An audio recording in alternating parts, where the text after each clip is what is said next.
business is like having a baby. And there's a lot of experts out there that can tell you, oh, you should do this, you should do that. One thing that I've never allowed to happen is to make a mistake that completely, breaks me. I've always said at College Fresh, nobody cares about any excuses, right? If a partner comes to us and says they're frustrated with something, that what is the point of saying, well, this happened because of this or this happened? They don't care. All they want to know is that we're going to fix it. We have a slogan around Upper Crust that you're only as good as your last meal. I love that, by the way. Never in a million years would I have imagined that Upper Crust Food Service would be at the place it is today. You're listening to Seasoned Leaders, a podcast about leadership, growth, and the power of hospitality. I'm Adam Guy, and in this episode, Jack Dawson and I talk about what happens after two companies become one, how we're supporting our partners, strengthening our teams, and building a unified culture rooted in accountability, transparency, and service. So, Jack, in the last episode, we really uncovered a lot of things from sort of our origin stories and how we each built College Fresh and Upper Crust separately, and it ultimately brought us together. And today, I'm really excited to dive into what goes into building this food service company together. Yeah. Because now the ink is dry, the deal is done, we are business partners, and, I'm really excited to sort of just learn more about what it is that we are going to be doing together. As we're talking, our teams are out there right now kicking butt and taking care of our partners across the country, which is kind of cool to think about. Absolutely. Yep. No question. And the teams have come together really, really well.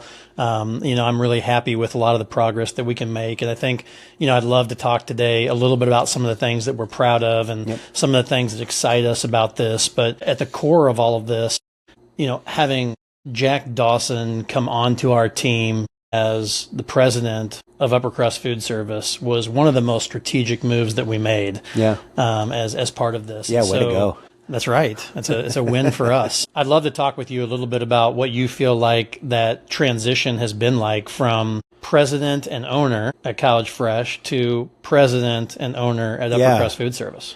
The responsibilities themselves haven't really changed. My goal, my job I think what you want to see out of me, I'll ask you that question in a second, right, is take care of our partners. Make sure our team wants to take care of our partners. Bring that culture, bring that who we are ism into this organization. So that hasn't changed. For me, what's changed is the people that we're working with. Obviously, there's a lot more people involved now. We've got a lot more partners, a lot more managers, a lot more traveling chefs, a lot more chefs out in the country. So a lot of great things out there. Basically, maybe that's the answer, is that there's just more tools, right? I don't want to refer to people as tools. There's more resources. There's more opportunities we have to take care of our partners there. I think what's cool when I hear you say that is just the fact that the core of what you focused on at College Fresh and your core job duties and responsibilities, they really haven't changed at Upper Crust. And we've really wanted that to be the case. We put you in a position of leadership. And if anything, we've really worked hard to make sure that some of these things that have been important to you for years are now able to kind of trickle down through our organization to enhance what Upper Crust has always been about as well. So I think it's so cool to me to see this combination of, you being able to bring your strengths, right? And then Upper Crust being able to meet you with all of our strengths. Right. And then being able to see now what you can do with a toolbox that's completely full of tools. Yeah, absolutely. Absolutely. Now, I think about if College Fresh would have just keep trying to grow on our own, I would have been outpaced and we would have needed to hire in someone else that really understands all the things you do, right? And what I hope I'm bringing to Upper Crust is to allow you to continue to focus on all the things that you do really well. And then you've got someone you trust that is drilling in. We have got to take care of the partner. We have got to take care of the partner. And I think so far that's what we're seeing. Yeah, absolutely. Yeah, it's been a great transition so far. So, obviously there's learnings that happen when you transition from one organization to another. What do you think some of the early leadership learnings are that you've had in that transition from College Fresh to your new role in Upper Crust? I think about the integration part of it. I think maybe I was so worried early on about College Fresh and Upper Crust and how things are done differently. That doesn't mean they're wrong, right? And I think maybe early on, even subconsciously, maybe I thought that way. As we've gone through, it's like every day is a lesson that, hey, it's just different. It's not wrong. It's a different way of doing things. That doesn't mean this person's immoral or thinking that incorrectly or whatever else. So I wish I would have known that early on, right? That would have helped me adapt to some processes a little bit better. I think I could have just said earlier on, like, let's just do it all right. I think I wanted to kind of hold back on a lot of things while I learned upper crust, while upper crust people learned me and our organization. And maybe that slowed us up a little bit on some things. So that was one of the big things. Again, I think I talked about it in the last episode, just the things I'm learning about how you operate and delegate with the leaders and let them do their things. I think that's been a continuing thing that I'm developing with too. Yeah, it's always that tough balance that you have to strike, right? When you're going through an integration of making your employees and your partners comfortable, right? That the things that they love are not going to change. Yep. Right. And I think, we've been really intentional about making sure that the things that a College Fresh customer really loves about College Fresh is not going to go away. Here's our pitch to any of our partners that might be listening to. When we say that, be completely naive to think that something won't get screwed up somewhere or something might happen. I think there's this narrative that people build and it's like that it will change with upper crust, and hey, there might be a mistake or something that pops along the way. This is our reminder to just let us know, because we truly intend to make sure that the partners that were with College Fresh still have everything they ever loved about College Fresh. And the partners that were with Upper Crust, they don't lose any of that just because I'm here, right? We want to be able to make sure that we're delivering that great value, that great service at a level that can't really be done anywhere else by anybody else, and bring that to all of our partners now. And we've talked a lot about accountability since we've kind of brought the teams together. And I think that accountability, it really starts with Jack and Adam. Yes. Right. Okay, it starts with the two of us, and then how we want to be held accountable by clients, right? We want to be held accountable to the things that we say that we want to be about, and these values and the culture and the people and this connection that we have with food and sort of these guiding principles that guide all of our decisions in this business. So that's one of the things that I love about doing this podcast. It's like, we're going to put out there to the world everything that we're about. And then, we want to be held accountable to that. I like this idea when we first started about talking about podcasts again, I always go to this, like, nobody wants to hear me say anything. I think it's smart for us to say out loud on a podcast, here's who we are, here's what we want to be, because that allows everybody else to hold us accountable too. I love that kind of stuff. So there's no question about that. So a lot of times during an acquisition, right, there will be certain leadership people from a company, the company that's being acquired, that will hang around for a little while in a transitionary period, help out the company to kind of transition things. And we talked a little bit in our last episode about how this deal with College Fresh was different than our deals with Campus Cooks and College Chefs, in the sense that, we had someone that wanted to retire in one. Like, it didn't ever make sense for one of the owners to stay on with Upper Crust moving forward. In this case, you had a high level of excitement about what we could build together, right? Absolutely. And so I'd love for you to just talk a little bit about, like, what are your plans at Upper Crust? Is this a short-term venture for you where you hope to just kind of have a little bit of influence and then figure out something else to do, or are you really committed to the long haul here with us? Yeah, I'm not going anywhere unless you tell me otherwise. What I want to do here is continue to what we were doing at College Fresh. I want to make sure that we are taking great care of our partners. That's how I know to do this and to do it right. Hopefully bring some more tools to the table. Like I said earlier, the housekeeping thing that we're doing is really fun. I could really look at this from any level. There's the local chapters, there's the organizational chapters we talk about a lot. And my background was always making sure that we were supporting the organization. So I'm here to make sure that we continue to do so in the right way. That's my first priority. That's my focus. And that's what I see that being for a long time. But I really am passionate about any time we're doing something, I want to make sure we do it well. I want to be able to sleep at night. And if I'm up worrying about this or that, then there's no point to any of this. We always said at College Fresh, we want to be proud of what we're doing. I want to walk into a kitchen. I want to go meet with a manager. I want to meet with the client partner, and I want to be proud of what's happening. Well, we're really excited to have you, and we have a great plans in place for the future. And so just excited for your commitment to Upper Crust as we move forward. And I think if I'm a client, if I'm a customer, that feels good to me, because, you are a relational guy. And you are someone that they can reach out to and be a steady and a great transition from College Fresh to the Upper Crust team. Yeah. So when we talk about this integration that we had together as companies with College Fresh and Upper Crust coming together, the biggest question in our minds when we sat down and said, should we do this, is what would be the benefits that we would gain from this, right? Meaning, not only would there be a benefit to the new company moving forward, we would of course do that from a business perspective, but what would be the benefits for our employees? What would be the benefits for our partners? What would be the benefits ultimately, possibly even for the industry? And so I'd love to talk through some of the things that come to mind, like now that we've been in this for a while. What are some of those benefits that you think that our partners in particular are going to gain? This is one of those ones where I think if we start internally and we look at bringing two companies of the size that we were together, the opportunities that creates for our people, the growth opportunities, right? The trajectory that, we were at the point with College Fresh where those top positions were filled. There wasn't a lot of new ones being created. So now, as we're bringing these together, there's all kinds of avenues for people to grow.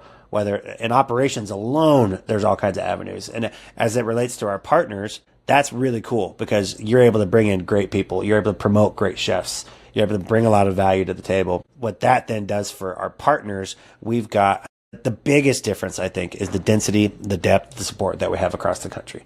College Fresh was operating 40 states. I want to say 200 and some partners. Now we're more than double that, 600 and some partners. We're operating in more states, more campuses. I think at College Fresh we had 9 or 10 campus managers. We've got upwards of 30, 40 upper crust. So more local support right on the ground. So it's interesting because we are a bigger company, right? We're seen as the big one, but we have more local leadership, more local decisions being made across the board than ever before. So I think that depth, the support, the speed and flexibility that we'll have on any given campus, when our partners are thinking about what happens if, and this would happen to anybody, our competitors, us, a chef goes down, a chef rolls their ankle, chef has a kid that's sick at home, any reason why a chef might not make it in that day.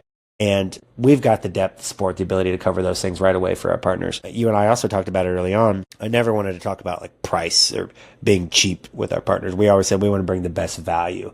And I think with our combined resources, with the people we have across the field, the density we've got, I think best value and the best service there is in the industry is what we want to bring to the table. No question. And I think to sum it up and to say it, maybe just a tad bit differently, it's like we are just bringing the best of these two companies together. Right. Yeah, that's the goal. And that's so cool. That's been really cool to see. Yeah. When I think back at two companies that were leaders in the industry, that were being innovative, that were, doing some really good things, to bring those two together and now have that be one thought process. I think about this a lot. The fact that I look at our team today, and what's cool about the integrations is that we have people from every single company that we've acquired that are in leadership positions at what I'd call the new upper crust. Yep. Right. And so to look at that and say, wait a second, we actually have the very best and the brightest minds that have been thinking about Greek food service for years and years, decades even. They're all under one roof now. And we're all solving these problems together. And the innovation that's coming out of that and some of the things that the company is thinking about now are things that weren't even on my radar to think about 5 years ago. I was going to schedule a trip for next week, and I was thinking about the team that I'll be meeting with, right? So we've got our client success advocate that's going to be visiting me. He was from Campus Cooks. We've got the campus manager that's from College Chefs. We've got his regional manager who is Legacy Upper Crust. And we've got that person's boss, the senior director of field operations, who's from College Fresh, right? So there's just layered in from everywhere. That's just a cool thing to see that, these leaders coming from all the different organizations. So. Yeah, and it makes such a difference because when you're running a business, you can get so short-sighted, and we always work really hard, I think, to not make a decision, right, without getting the input, because now we have all these great minds on the team. So I think that's something that that's hard to even wrap up of the benefit that our clients get from that, but it's huge. It's huge, the benefit that comes from that. Bringing two companies together doesn't come without challenges. Oh my gosh, yeah. Right. And I think that for us to come up here and say, oh man, everything's been perfect and it's been super easy and it's so easy to pull, two cultures together with thousands of employees and make sure that all of our partners understand what our values are and what the benefits are to them from the acquisition, to make sure that our employees understand what this means for them. There is no real playbook that comes in on that, Jack. It's kind of like having a baby, right? I mean, my wife and I joke about this. Like when we had our first baby, they did not give us a playbook, and I had this beautiful baby boy that I'm holding and going, oh my gosh, like I've got to figure out how to take care of this thing and keep this thing alive. And, I think in a lot of ways, business is like having a baby. And there's a lot of experts out there that can tell you, oh, you should do this, you should do that. But what I've learned is no two businesses are alike. Now going through 3 acquisitions in 3 years, no acquisitions are all the same. Yep. Right. And every company comes with different obstacles and different challenges. I'd love to kind of get your feedback on this is, we were competitors for a long time and fierce competitors. Yep. And I think it's a little bit tough. I know from my perspective, people, would say like, really? Like you're business partners with Jack now? And from your perspective, you've dealt with a little bit of pushback, right? I created my own mess. Right. I mean, talk to me about the mess you created and how you're mopping it up. Yeah. Well, I think about when these were happening, I said I would never do that. And I had someone ask, well, you said you lied to us. Well, I didn't lie at the time. I never thought I would do that, right? Because again, you guys did things a little differently.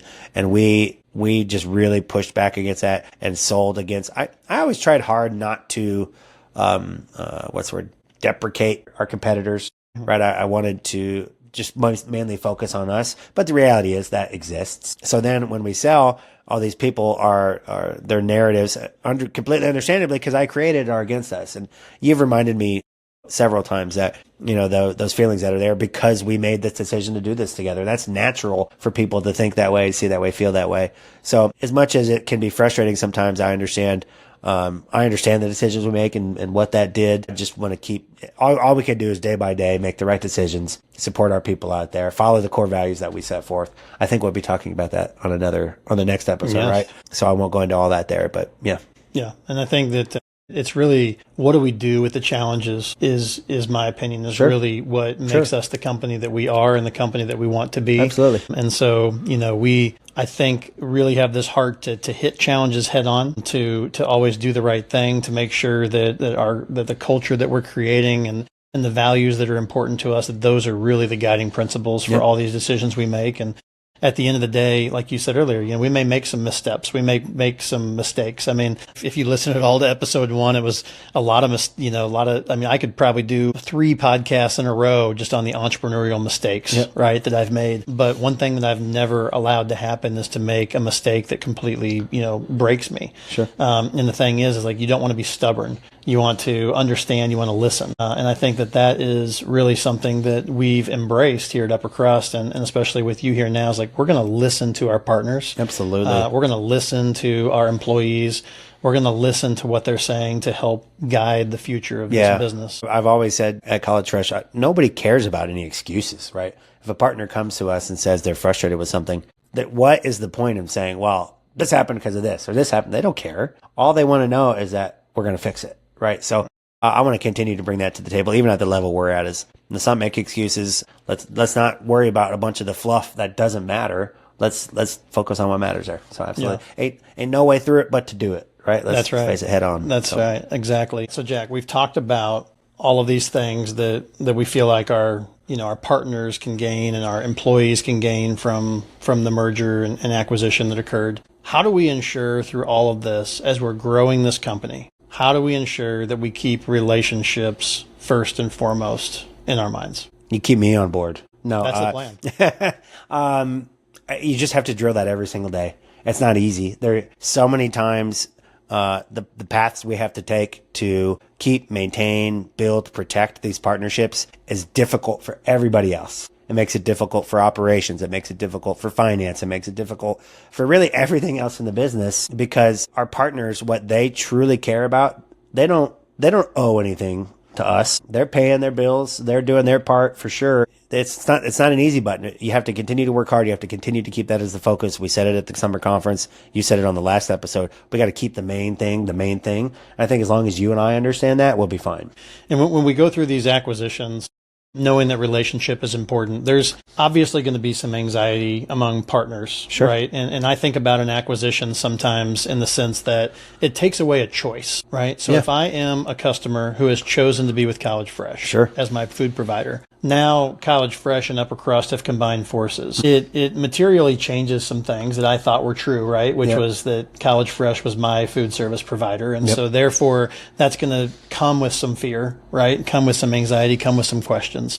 And so I think that like as a company, I want to make sure that we're like super interested in hearing that, and that we are super in tune with the fact that that is the reality. And so I'd just like to know from you, like, what do you think the best thing that we can do and that we are doing as a company to just reassure those partners that have that fear? Like, what do we need to do every day? Respond, listen and respond. I would always ask questions when I would interview a manager just to try to get an understanding of who they were as a person. Like, what do you think is important to our partners? And you hear some long, rambling answers, right? And you hear some weird answers in there too. Anybody that's ever interviewed people, especially anybody that's ever interviewed chefs. But the one I was always looking for when someone's asked a question like that was, you just got to listen and then make sure that we're responding in kind. It's a daily battle. Every single day, every single call, every single email, every single meeting you have, every visit on campus, you got to be listening, watching, learning. We have a slogan around Upper Cross that you're only as good as your last meal. I love that, by the way. I mean, you don't want to say that to chefs. You don't want them to get scared, but it's true. It's like baseball or any sport, right? You're only as good. What have you done for me lately kind of world here. So through the acquisition process, obviously Upper Crust has been able to attract other companies and other owners to want to partner with us. So we went from this situation where it was a very competitive landscape with, everybody was kind of independently trying to get their share of the pie, to now, some of these owners have said, hey, maybe this makes sense to partner with Upper Crust, to be part of some of this consolidation, to be part of something bigger. So I wonder for you, Jack, like, what was it that kind of attracted you and drew you to this acquisition piece with Upper Crust? Your money.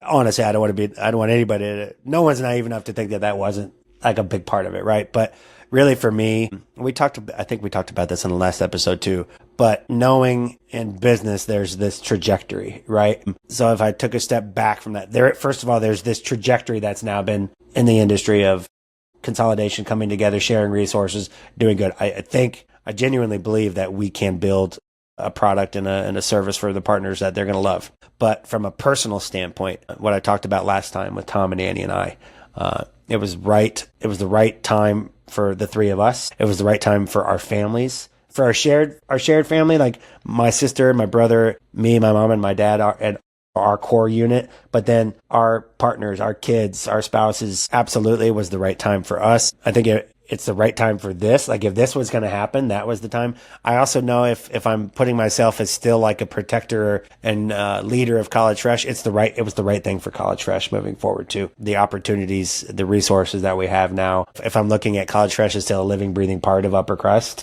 then it was absolutely the right time for it to happen. So the other thing I would say in response to your obvious answer of money is that you put your money where your mouth is. Yes. Yeah. And I think that's important for everybody to remember in this deal, Absolutely. Right? Is the fact that it would have been really easy for Jack Dawson to make this only about money, right? And to go right off into the sunset and say, I've sold my business and I'm going to go hang out with my family on the beach for, a year before I figure out what my next gig is going to be. Yeah. And I'm going to leave these partnerships behind and relationships behind, and I'm going to move on. And the reality is that you were very clear early on. Not only did you want to stay on, but you wanted to stay on in an ownership position, which meant less money for you and money that you kept in the business and reinvested into what it is that we're doing. And to me, I think that speaks volumes if I'm, on the College Fresh side of things, that, my leader believed in it that much. Yeah. Again, I didn't even know if when I said that I needed to be on and be an owner, I don't even know if I was honestly thinking about the money at that point. Just, again, being stubborn and protective of what we had built and how I want to do things and take great care of people. But absolutely in terms of investing this money and truly did see this as an opportunity. If I'm looking at it just from the business perspective, saw it as a great investment for myself and for my family to drive forward. Yeah, so. And hopefully to be part of something bigger than either of us could have been a part of. Absolutely. Yeah, I mean, it already is, right? Just in the fact of us coming together. But then you're looking at one of these things, there's a saying, I'm sure I'm going to botch, but about the sum being greater than the equal of the parts, I'm already saying that and just excited about what we're bringing to the table. So that's a great transition then as we kind of, wrap up this episode today of kind of some of our reflections of going through this acquisition together, bringing these teams together.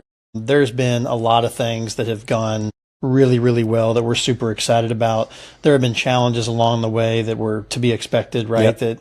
That are just part of that entrepreneurship journey. And honestly, from my perspective, as painful as those can be, sometimes they're also fun, Yep. right? Like if everything was going perfect all the time, that to me, that's pretty boring. So, we do our best to make sure things are going well, but I'm really proud of some of the solutions that we've come up with. And so to that tune, over the last year of working together, what are you most proud of so far that we've been able to do together in this business? I think about that example when you ask that, the first thing that comes to mind is that example I talked about earlier, where we have so many different leaders from so many different backgrounds, the diversity that's there and what that brings to the table in terms of, you've mentioned solutions quite a bit in this conversation.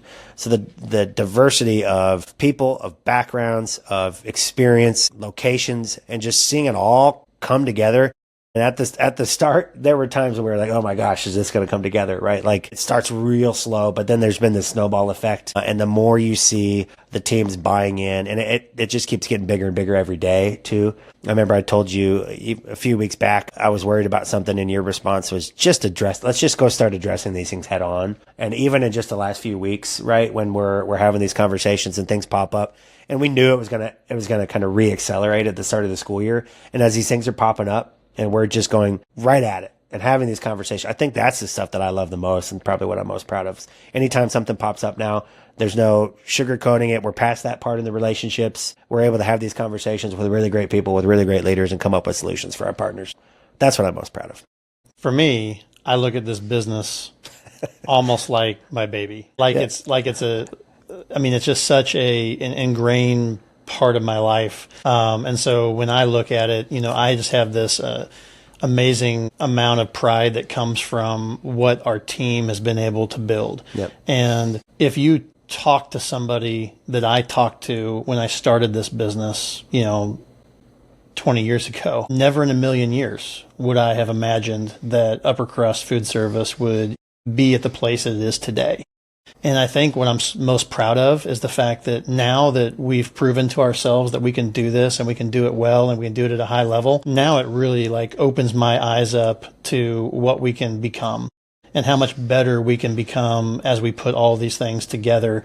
And so you look at this trajectory that you hope your business is going to be on, and this roller coaster ride that you take as an entrepreneur from startup to more of a mature company. And I think I'm just really proud of our team because I've never been more excited about what the future holds for Upper Crust than today, right now, sitting in this seat, right? Through everything that we've been through so far, it's just such a great base that we've built for the future. And so I guess that's also what excites me the most. And I'd ask you, when you now look into your crystal ball, Jack, what you're proud of from the past. When you're looking in your crystal ball, what is next for Upper Crust? What excites you the most when you get up in the morning? What's exciting you about the next chapter of Upper Crust? Yeah, I like the beginning. I like the growing part, the diving into new opportunities. As my sister would remind me, sometimes probably put a little more thought, whatever, into it. But I kind of like re-experiencing that now with Upper Crust, and again with the tools and the resources that are here to let hey, we're going to dive into this housekeeping thing. We think it's an extra value that we're bringing to our partners. Or if we want to go dive into private schools, I think that in the education space alone, I think there's a ton of different opportunities when we can be providing great quality food with great service for people that need it. It's something that really excites me. I think that's what I'm looking forward to the most. What a great transition to our next podcast, which is going to be about our values and our culture and our mission statement and all these things that is sort of like our brand heart, if you will. That might be the one I'm looking forward to the most, really. Yeah, and I think that what you just hit on as we transition to the next episode, this really at the heart of this is all about food service that matters to people that matter. Perfect transition. And that's what we're going to be talking about next time. Love it. And I'm really excited about it. I'll be surprised if anybody hangs on that long to get to episode 3 with us. We might jump from 2 viewers on the first one. We might get 6 or 8 on this one. Yeah. Look out for that culture one. We might be. Well, I know that my mom is going to tell some of her friends about Sure, it. yeah. So we're going to have a few more people on episode 3 than we I'll have go get on all the neighbors to come over and we'll have a watch party. Yeah, that's right. We need to set that up. All right. For sure. Well, hey, let's do this one It's again. been fun. This is a good way we're going to end it. I like it. All right. Appreciate you, partner. Sounds good. Yeah. Thanks. Today, you heard what it looks like to lead together after the acquisition, the challenges, the momentum, and the responsibility that comes with building one unified company. In our next episode of Seasoned Leaders, we'll step into the heart of Upper Crust Food Service, our vision, our purpose, and the values that guide every decision we make. Until next time, thanks for listening, and stay seasoned.